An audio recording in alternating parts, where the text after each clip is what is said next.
Hello my beautiful people, কেমন আছো সবাই? আজকে তোমাদের নিয়ে যাব পুরান ঢাকার এমন একটা প্রাণ কেন্দ্রে, যেটা কিনা পুরান ঢাকাতে অবস্থিত এবং খুব সুন্দর একটা প্লেস, যেটাতে আমরা যাওয়ার জন্য অনেক দিন ধরেই যেতে চাচ্ছিলাম। এমন না যে আমরা যাইনি, এর আগেও অনেকবার ঘুরে এসেছি, কিন্তু বেবিরা খুব বেশি জিদ করছিল, তাই চলে গেলাম। এরপর আমরা দেখতে দেখতে লালবাগের সামনে চলে আসলাম। আশা করি তোমরা এতক্ষণে বুঝতেই পেরে গেছো যে আমরা কোথায় এসেছি। সো এটা হচ্ছে লালবাগ কেল্লা, যেটা কিনা খুবই সুন্দর একটা প্লেস। মাশাআল্লাহ, এত সুন্দর ছিল ওয়েদারটা যে মানে এরকম একটা ওয়েদারে ঘুরতে বের হওয়াই মানে অন্যরকম একটা ফিল। তো এই তো আমরা দেখতে দেখতে ঘুরতে চলে ঢুকে গেলাম ভিতরে। তো আমাদের টিকিট নিয়েছিল 40 টাকা করে, যেহেতু আমরা 4 জন ছিলাম। সো ছোট বেবিটার কোনো টিকিট লাগেনি, আমাদের 3 জনেরই টিকিট লেগেছিল। আর এই তো ঘুরতে ঘুরতে মানে এত সুন্দর একটা এরিয়া যে দেখে পুরো মনটা জুড়িয়ে গেল। আর ওয়েদারের কথা কি বলবো, এত সুন্দর ওয়েদার থাকলে তো আর কোনো কথাই নেই। আমার বেবিরা তো গিয়ে মানে পুরো ছুটোছুটি করে দিয়েছে। এমন না যে ওরা এই প্রথম গিয়েছে এই লালবাগ কেল্লায়, ওরা বহুবার গিয়েছে এই লালবাগ কেল্লায়, যেহেতু এটা আমাদের এরিয়াতেই পড়ে। আমি যেহেতু পুরান ঢাকাতেই থাকি, সো এটা বেশি দূরে না, তো আমরা প্রায়ই যাওয়া হয়। কিন্তু প্রতিবার গেলে ওরা মানে এত পরিমাণ এনজয় করে, যা দেখতে অনেকই ভালো লাগে। আর বাচ্চাদের জন্য একটু বিনোদনের তো প্রয়োজন অবশ্যই আছে। সো এখানে আমার বেবিরা দেখলাম উপরের দিকে উঠতেছে, ওরা বলতেছে আম্মু এখানে দেখো একটা পাহাড়ের মতো।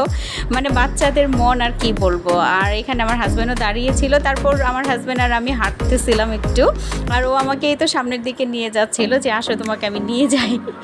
তারপরে এখানে উপর থেকে নিচে নামতেছিলাম, আর এই জায়গাটা এত পরিমাণ উঁচু ছিল যে মানে পুরো একটা মনে হবে যে পাহাড় থেকে নিচে নামতেছি। মানে এত এরকম একটা, জানি না ভিডিওতে কতটুকু বোঝা যাচ্ছে, কিন্তু মানে অ্যাকচুয়ালি এটা খুবই ঢাল ছিল। সো আমি তো অনেক ভয়ে ভয়ে নামলাম, মানে আমার হাজব্যান্ড আমাকে ধরে ধরে নামিয়েছিল। এরপর আমরা ঘুরতে ঘুরতে একটা জায়গায় বসে গেলাম, কারণ অনেকক্ষণ আর হাঁটা পসিবল হচ্ছিল না। আমার মানে পা ব্যথা করতেছিল, আর কি বলবো। তো এই তো এরপর আমার বাচ্চারা এই যে তোমরা দেখতেই পাচ্ছ যে মানে ওরা যে কি শুরু করে দিয়েছে উপর থেকে নিচ পর্যন্ত, এই সাইড ওই সাইড, মানে কোনো সাইড ওরা বাকি রাখতেছে না। তারপর এই তো দুজন দৌড়দৌড়ি করতেছিল। এরপর আমার কাছে চলে আসলো আমার 2টা বাচ্চা, মাশাআল্লাহ বলতে কেউ ভুলো না। এরপর আমরা দুজন বসেছিলাম, এই তো আর আমি বসেছিলাম, আমার হাজব্যান্ড।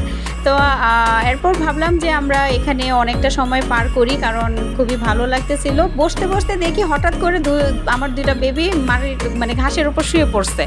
মানে 2টা এত পরিমাণ দুষ্ট, মানে কি বলবো, যে ওরা পুরো শুয়ে পড়ছে। তারপর দেখলাম যে আবার মানে কোথা থেকে ওই সামনে থেকে 2টা ফুল এনে আমাকে ছিঁড়ে দিচ্ছিল যে আম্মু এটা তোমার জন্য। মানে আমার বেবি 2টা মাশাআল্লাহ, ওরা যেখানেই যাক যদি ফুল দেখে ওরা অবশ্যই একটা ফুল হলেও আমাকে ছিঁড়ে এনে দেবে। মানে আমার বাচ্চাগুলা কি বলবো। যাই হোক, এই ফুল 2টা নিয়ে আমি আবার একটু ভিডিও করছিলাম, আমার হাজব্যান্ডকে দিলাম, যে বললাম এটা আপনার জন্য। তো আবার আমাকে থ্যাংক ইউ বললো, এটা নিল। তো এরপর এই তো তোমরা আশা করি ওয়েদারটা দেখতে পাচ্ছে, এত পরিমাণ কালো হয়ে গিয়েছিল আকাশ, মানে হঠাৎ করে মানে খুব মানে মনে হচ্ছিল এই তো বৃষ্টি নেমে যাবে এখনই। তো এই জন্য আমরা ভাবলাম আর এখানে বসলাম না, বেরিয়ে গেলাম, কারণ আবার কখন বৃষ্টি চলে আসে তখন একটা ঝামেলায় পড়বো। আর আমার মেয়ে তো এই যে ফুল মানে দেখলে ও ফুলের কাছ থেকে সরতেছিলই না, এমন একটা অবস্থা। তো এরপর আমরা আস্তে আস্তে বেরিয়ে গেলাম। এখান থেকে বেরিয়ে আমরা আবার একটু খেতে গিয়েছিলাম, তারপর বাসায় চলে গিয়েছিলাম। আর এক কথায় বলবো মানে দিনটা অসম্ভব সুন্দর একটা সময় কাটিয়েছি পরিবারের সাথে। এরকম চাইলেই মানে তোমরা বেরিয়ে যেতে পারো, এবং যাদের বাচ্চা আছে তারা তো অবশ্যই এটা এনজয় করবে, কারণ এটা এমন একটা প্লেস যেখানে বাচ্চারা বড়রা মানে সবাই কম বেশি আনন্দ করবে। সো আজকের মতো এই পর্যন্তই।